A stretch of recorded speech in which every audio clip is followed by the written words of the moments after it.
and welcome to Spectrum News at 9. My name is Xavier Robert, coming to you live from the beautiful hills of Ibiakuren. Let's take a look at the headlines. President Buhari seeks revision of 2022 fiscal framework. Federal government again advises Nigerians to patronize only CBN-regulated financial institutions. Russia suspended from UN Human Rights Council. Details of these stories and more in a moment.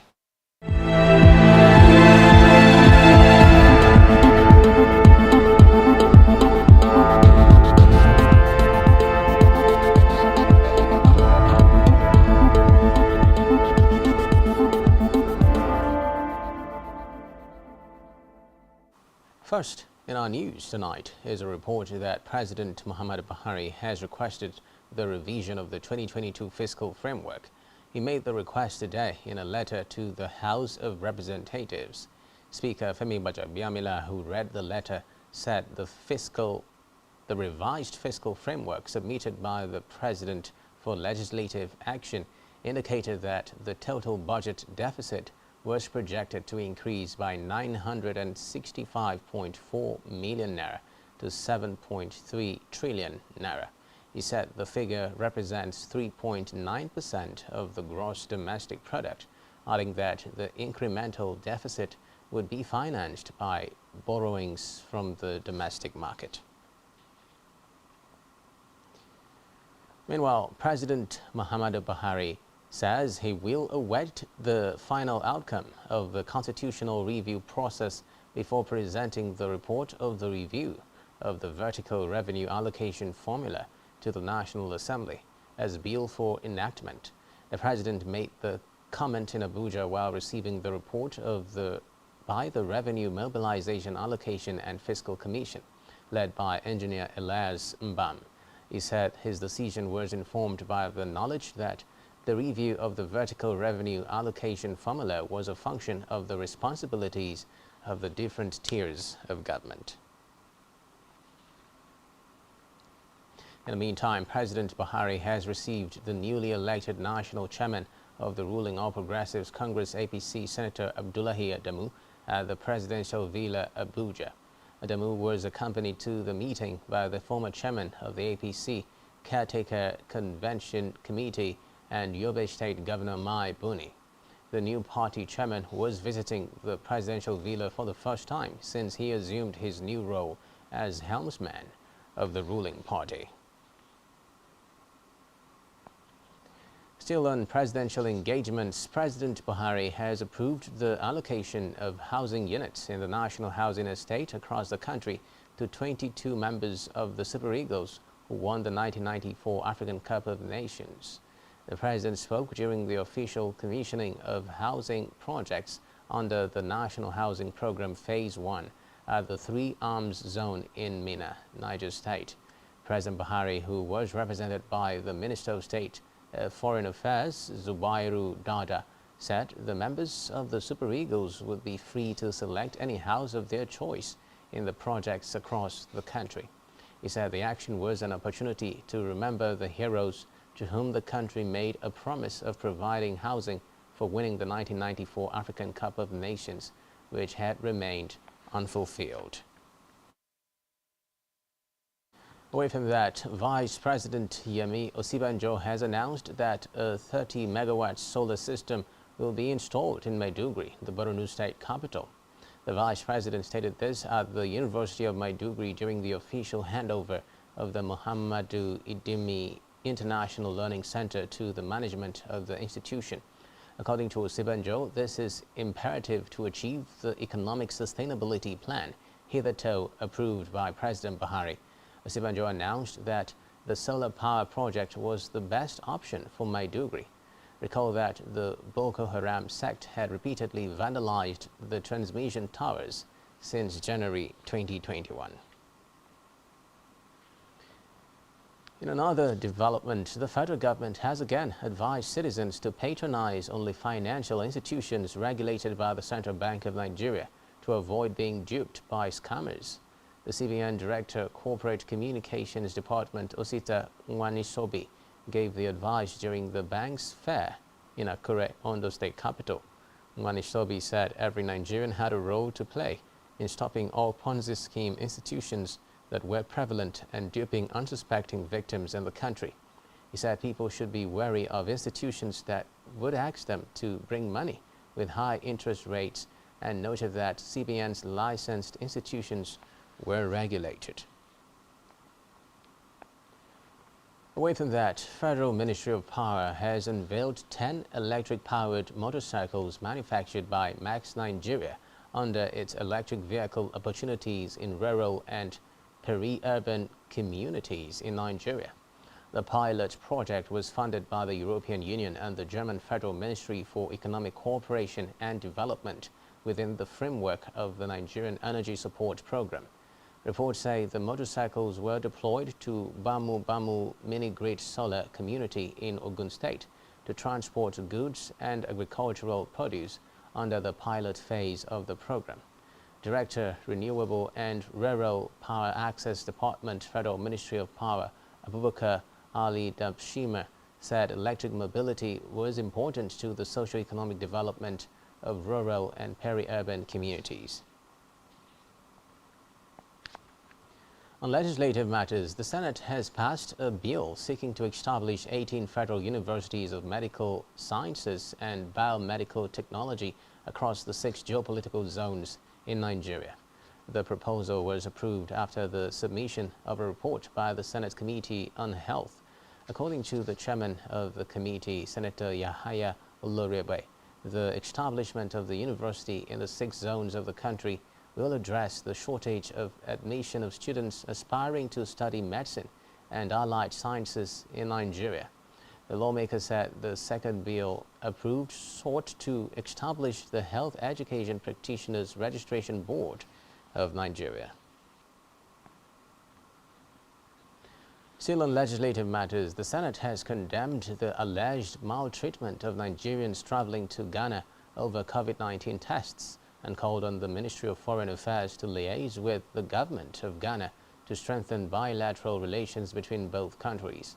Joint Committee on Health, Secondary and Tertiary Primary Health and Communicable Diseases and Foreign Affairs made the recommendation in its report that was considered by the Senate. The committee had investigated the alleged maltreatment of Nigerians in Ghana based on a motion on the urgent need to conduct investigation on the allegation of fake COVID-19 test results being used to defraud Nigerians in Ghana and the obtainment of fake vaccination cards. The Senate also called on the Health Ministry through its Port Health Services Department to link PCR results platforms with the airline platforms to ensure effective coordination and detection of any fake PCR test results. To the lower chamber now, where the House of Representatives has resolved to invite the Ministers of Health and Women Affairs for the purpose of investigating the fraudulent trend of cryptic pregnancies in the country. The resolution was sequel to a unanimous adoption of a motion by Ikenna Elezianwa, representing Imo. Moving the motion, Elezianwa said there was a trend that had pervaded the Nigerian space where women were falsely pronounced pregnant by people who impersonated as doctors and nurses. The lawmaker said the practice was commonly referred to as cryptic pregnancy, adding that some Nigerian families fall victim in the quest to have children.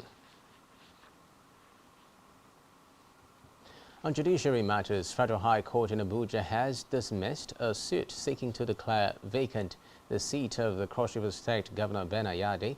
Justice Taiwo cited the judgment of the Court of Appeal in Enugu that defection was not a ground for removal from office. The justice ruled that the removal of a sitting governor and his deputy could only be done in line with constitutional provisions. He added that under such provisions, the judiciary lacked the powers to remove an elected officer. Meanwhile, Justice Nnamdi Dimgba of the Federal High Court in Abuja has discharged and acquitted former Minister of Interior Abba Moro in respect of the charges of fraud arising from the conduct of the botched Nigerian Immigration Service recruitment in 2014. In 2020, Justice Dimba had quashed 7 out of the 11-count charge against Moro and his co-defendants following a no-case submission, and in a judgment today, he exonerated the former minister and a former director in the ministry, Femi Alayabami, in remaining 4 counts. He held that the prosecution could not prove how the minister abused his office and found him not guilty of the charges preferred against him. In education, Director General National Youth Service Corps (NYSC) Major General Shuaibu Ibrahim has appealed to stakeholders to speed up the passage of the NYSC Trust Fund bill.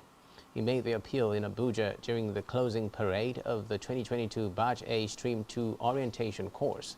Ibrahim was represented by the FCT coordinator of the Corps, Suleiman Abdul.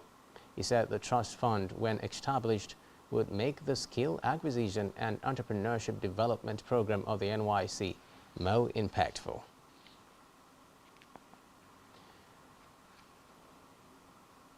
Still in education, Academic Staff Union of Universities (ASU) has again called on the federal government to abolish the Integrated Payroll and Personnel Information System (IPIS).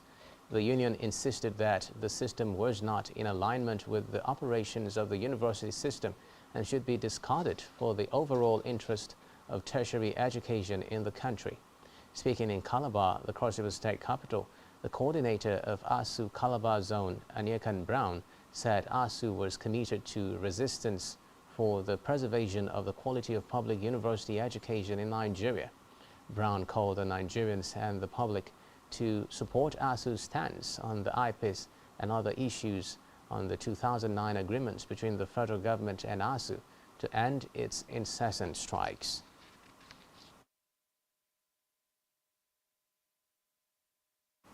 On electoral matters, Independent National Electoral Commission (INEC) has warned political parties against conducting rancorous primaries, saying it would only accept candidates who emerge from transparent and valid processes. National Commissioner and Chairman, Information Education Festus Okoye gave the warning in a statement in Abuja.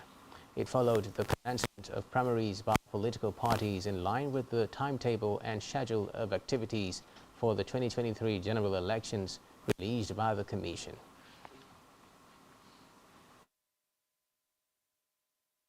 Still in politics, the National Reconciliation and Strategy Committee of the People's Democratic Party (PDP) has advised the leadership of the party to adhere to the principles of equity, justice, fairness, good conscience, and inclusiveness as it moves towards electing candidates to contest in the 2023 general elections.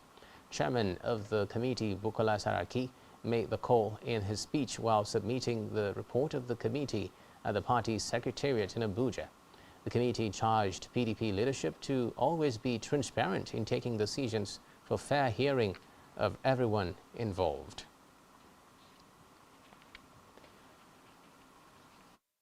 Matters, the Chief of Defense Staff, Lieutenant General Lucky Irabo, has restated the resolve of the Nigerian military in restoring peace and harmony in the southern part of Kaduna State. Irabo made the vow in Kafanchan, the headquarters of Jama local government area, during a peace parley with stakeholders in the southern Kaduna crisis. He said the days of perpetrators of violent attacks in the area were numbered, with the military set to unleash the full strength of its arsenal on them. Meanwhile, in a separate development, a former Minister of Foreign Affairs, Ambassador Aminu Wali, says Nigeria has failed in its push for permanent membership of the United Nations due to lack of support from the continent. According to Wali, who is a permanent representative to the UN, the country has been unable to attain the position despite suffering to ensure peace on the continent. Wali stated this during the public presentation of a book which borders on Nigeria's foreign policy in Abuja.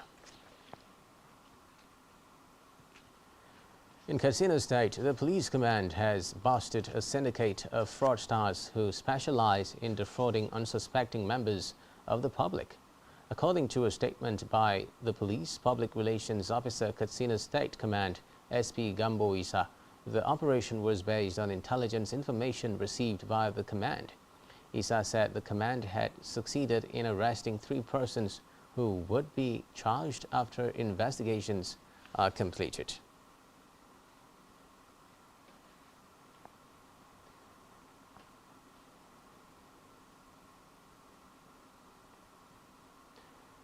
Back here, the head of Pediatrics Department, University of Oyo, Dr. Iso Oloyede, says the political will to drive policy implementation and collaborative efforts are needed for Nigeria to overcome its environmental and health challenges. Speaking on the theme for this year's World Health Day on Spectrum Television Rise and Shine show, Iso also called on individuals to take responsibility of their health and avoid diets and lifestyle that are dangerous to achieving quality health. A correspondent has a report. Is set aside to celebrate World Health Day. As the world continues to struggle with the multitude of health challenges plaguing humanity, the World Health Day marked globally today has again presented individuals, non-governmental organizations, and governments at all levels with the opportunity to reflect on the dangers our actions and inactions as a people or government leaves on our environment and ultimately our health. Right now, I belong to the Nigerian Thoracic Society. I'm on the national committee that is acting on the Port Harcourt suits and what is happening.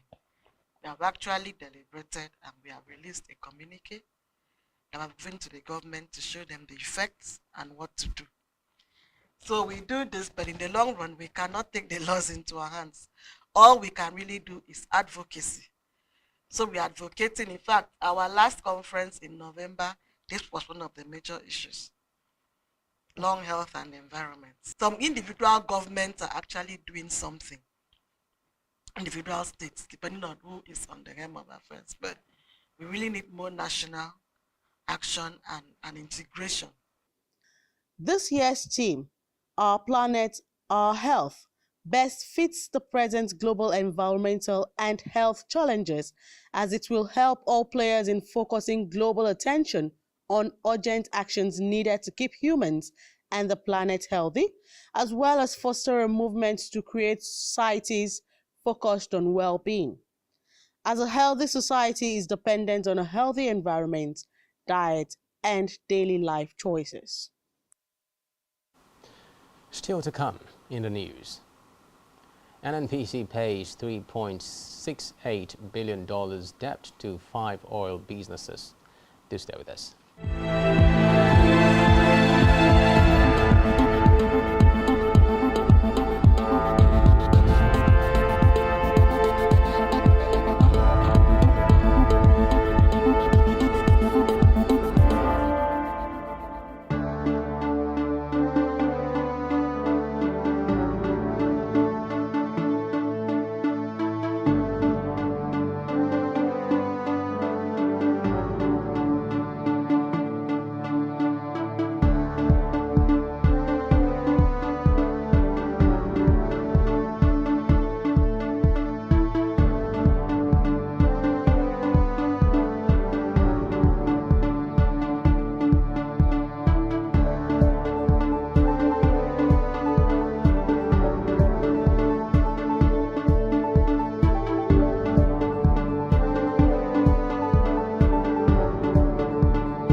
Many thanks for staying tuned. In Africa, Ethiopia has called a joint investigation by rights groups, Amnesty International and Human Rights Watch, alleging war crimes in the Tigray region, unhelpful. The government, however, vowed to examine the accusations that include unlawful killings, forceful expulsion, and mass detentions. The civil war in the country's north, which is now in its 17th month, has reportedly left thousands dead and millions in need of aid.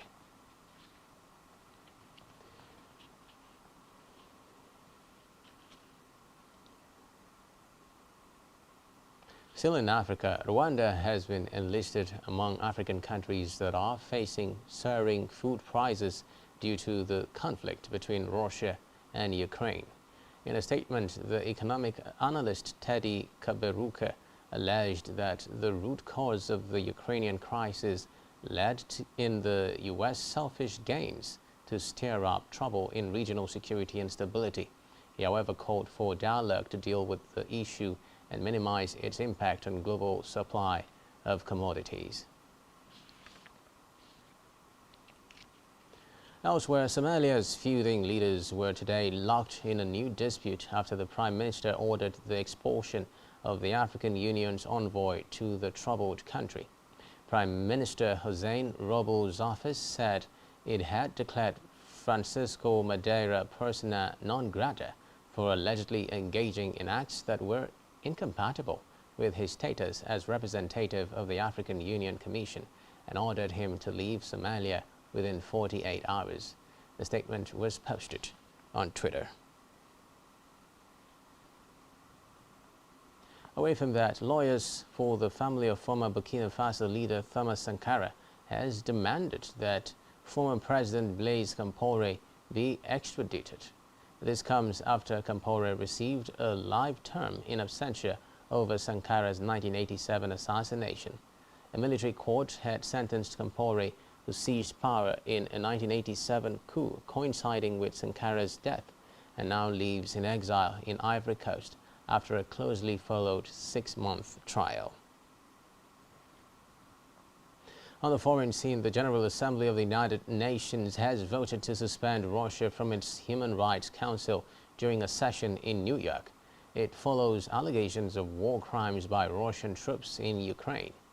Before votes were cast, Ukraine's ambassador to the UN, Sergei Kilistia, accused Russia of horrific abuses, raising the issue of alleged civilian killings in the city of Bucha.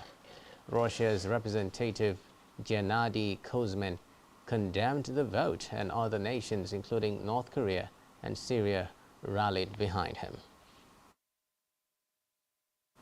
Meanwhile, NATO's chief, Jens Stoltenberg, says the defense alliance has agreed to strengthen support for Ukraine.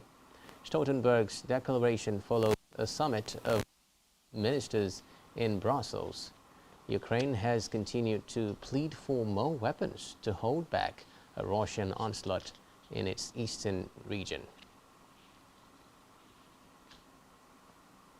In a related development, at least 60 Russian paratroopers have reportedly staged a mutiny and refused to fight in Ukraine. Russian authorities say the paratroopers from Peskov were sent to Belarus as part of the invasion force, but refused to fight and were sent back to their base in disgrace. Reports say the men who were from key airborne forces headquarters in northern Russia could now face jail sentences for the insubordination.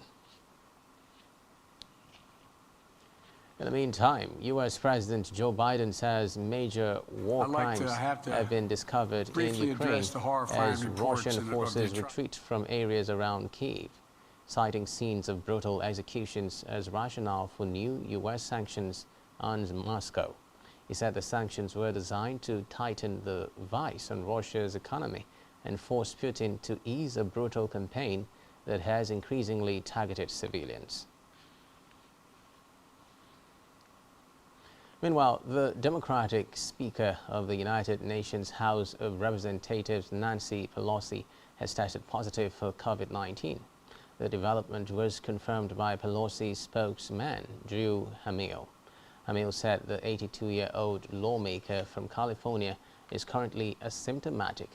She noted that the speaker is fully vaccinated and boosted and is thankful for the protection the vaccine has provided. Pelosi, who attended a bill signing event at the White House yesterday with President Joe Biden, cancelled a press conference planned for today. Still on the foreign scene, Australia will spend $2.6 billion to upgrade its defensive missiles as the security environment in the Asia-Pacific region becomes more challenging due to China's assertiveness. This is according to the country's defense minister, Peter Dutton. Dutton said the plan will significantly increase the range of missiles on Australia's warships and warplanes. And now it's time for the latest business and stock market stories. Here is Maiden.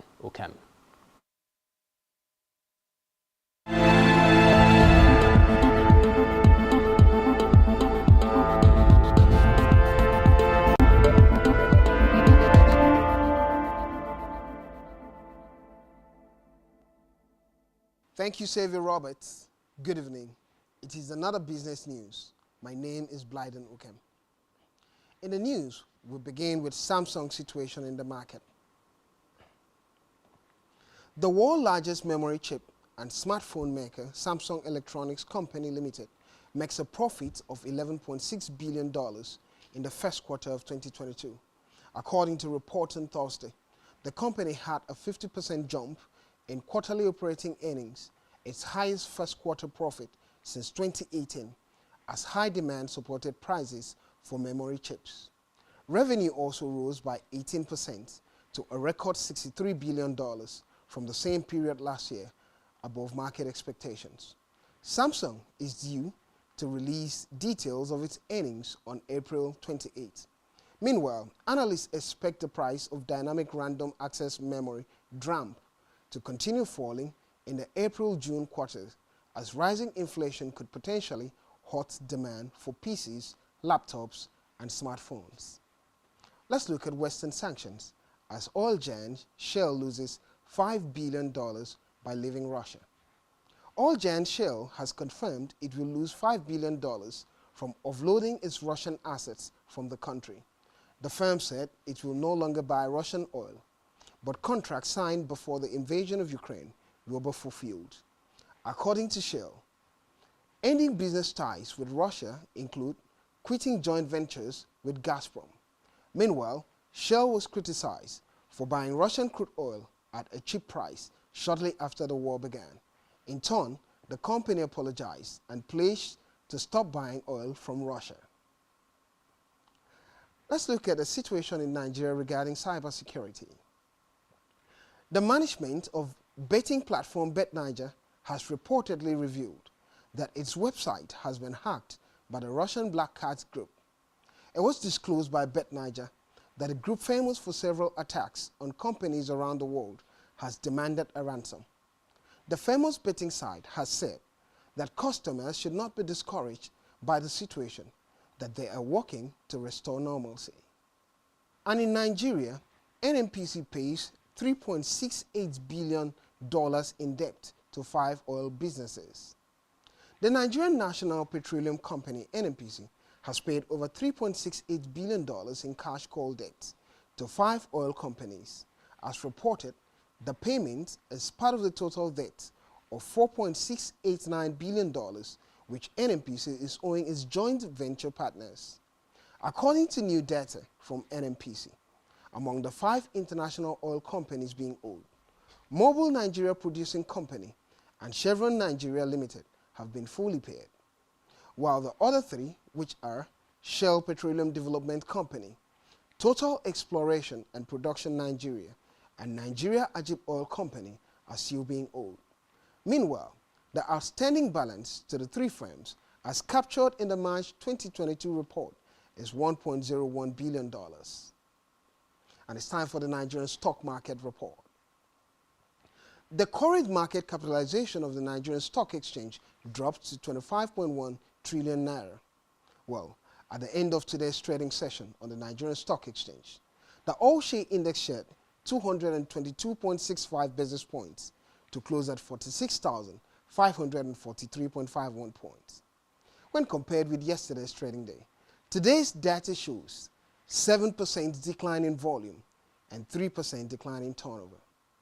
In aggregate, 108 equities participated in trading, ending with 19 gainers and 16 losers. And corn oil led the gainers with 9.89% share price appreciation, closing at 24.45 naira per share, followed by RT Briscoe with 9.8% appreciation.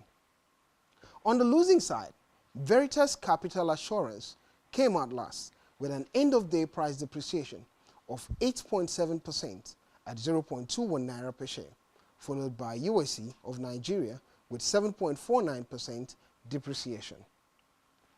For the third business day, Fidelity Bank recorded the highest volume of 44.4 million traded shares, followed by Transcorp Nigeria with 35.8 million and Zenith Bank with 23.3 million traded shares. This is all on business news, and over to Xavier Robert for the rest of the news. Many thanks, Blyden. Still to come in the news.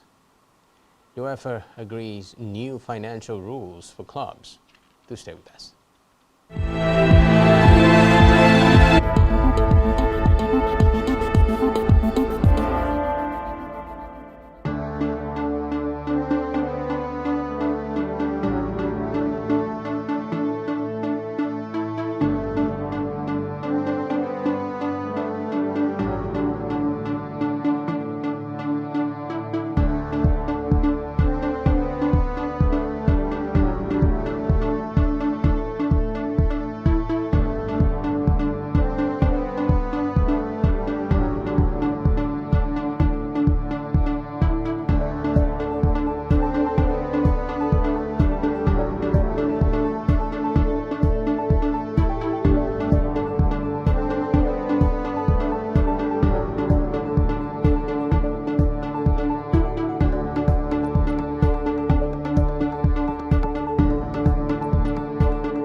Many thanks for staying tuned. On our COVID-19 update, 59 new cases have been confirmed by the Nigeria Center for Disease Control, pushing the country's new total to 255,575. making up the new list. 29 cases in Kwara, 17 in Lagos, 7 in the FCT, 3 in Rivers, 2 in Cross River, and 1 in Kaduna. So far, 249,686 people have been discharged, while 3,142 others have died from the virus. Still in health, the World Health Organization has warned that non-communicable diseases are on the rise in Africa, where climate change continues to pose a big threat to health. According to the body, increasing temperatures mean mosquitoes spread diseases further and faster than ever before, with serious consequences for African countries. It noted that deaths due to malaria in Africa now account for over half of all malaria deaths worldwide, with fossil fuels responsible for most of the harmful emissions that are linked to acute and chronic sickness. The WHO called for sensible steps to curb their use. It's over now to Bright James for trending sports stories.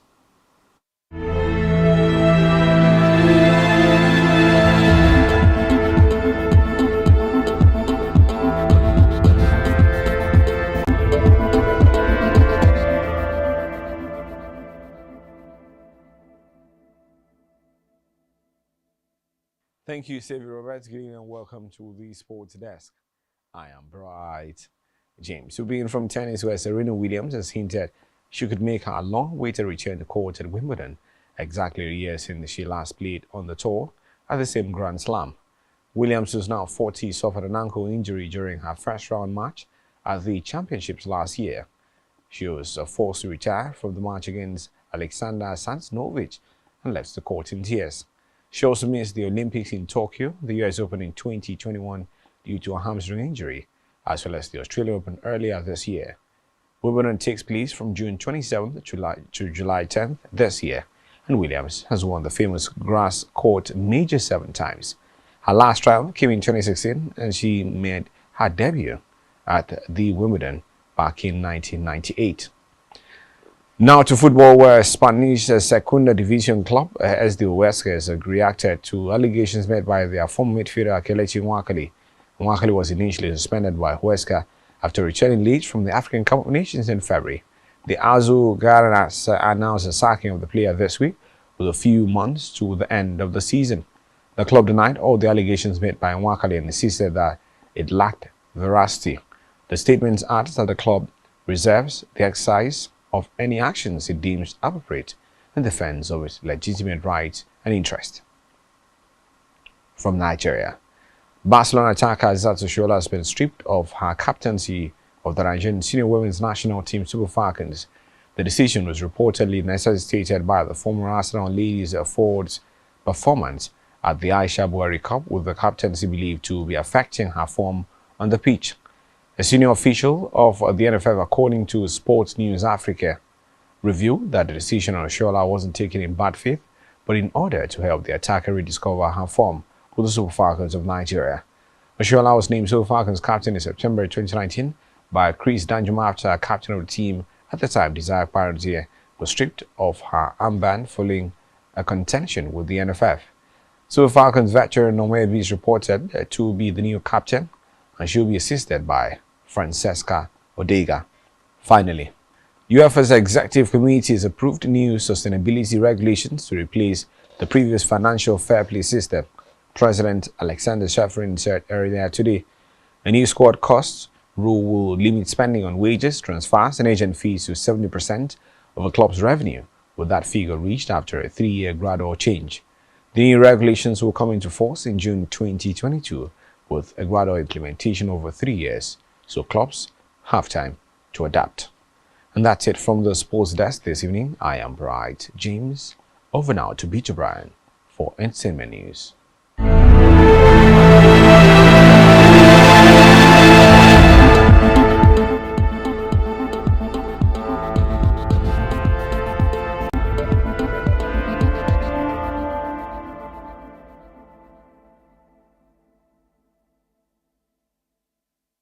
Thanks, Bright James. Hello and welcome to the Entertainment Desk. I am Beto Brian. First in our bulletin this evening, Rihanna makes her debut on Forbes' annual billionaires list alongside Peter Jackson. Rihanna has officially joined the ranks amongst the world billionaires, appearing on the Forbes annual list for the first time.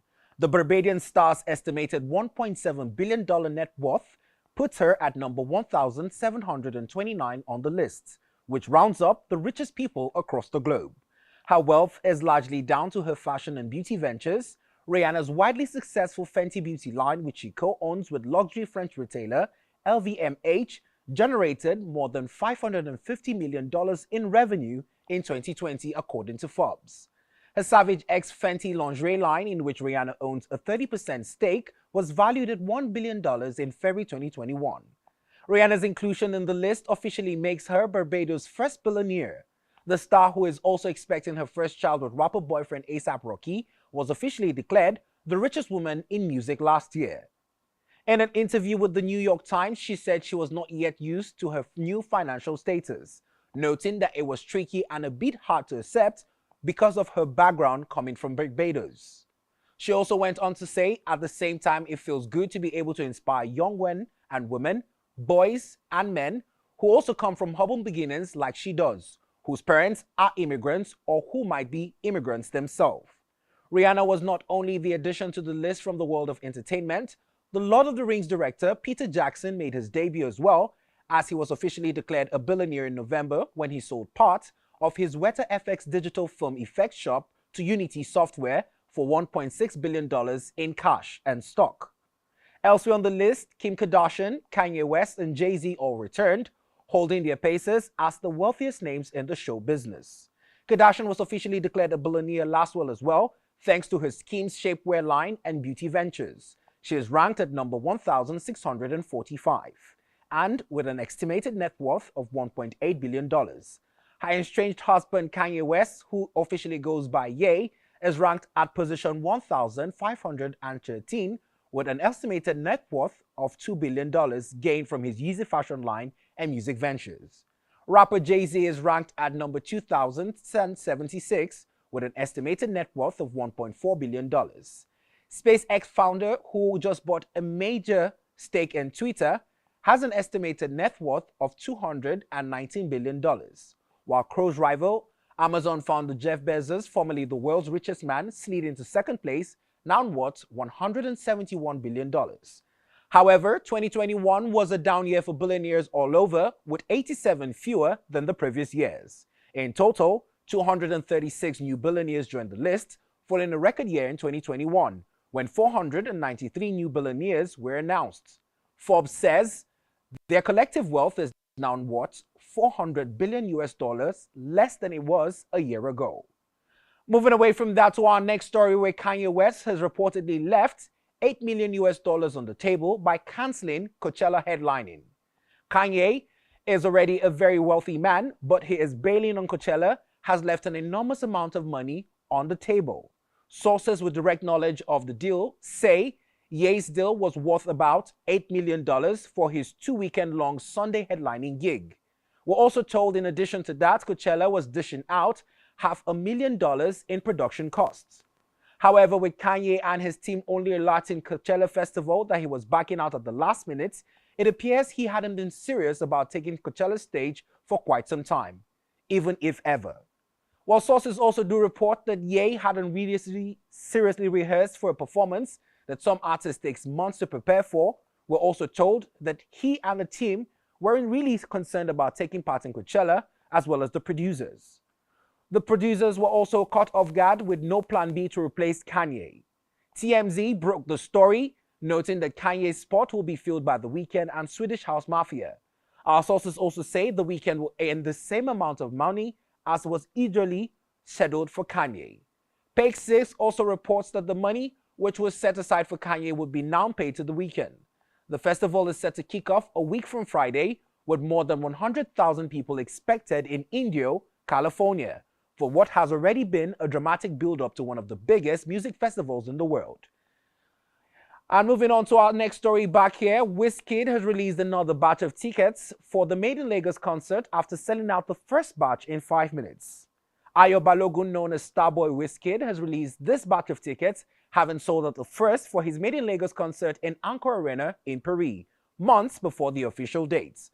The multiple award-winning singer has released another batch of these tickets in less than 5 minutes. It was noted that the Maiden Lagos concert scheduled for September 2022 at the Anchor Arena in Paris sold out.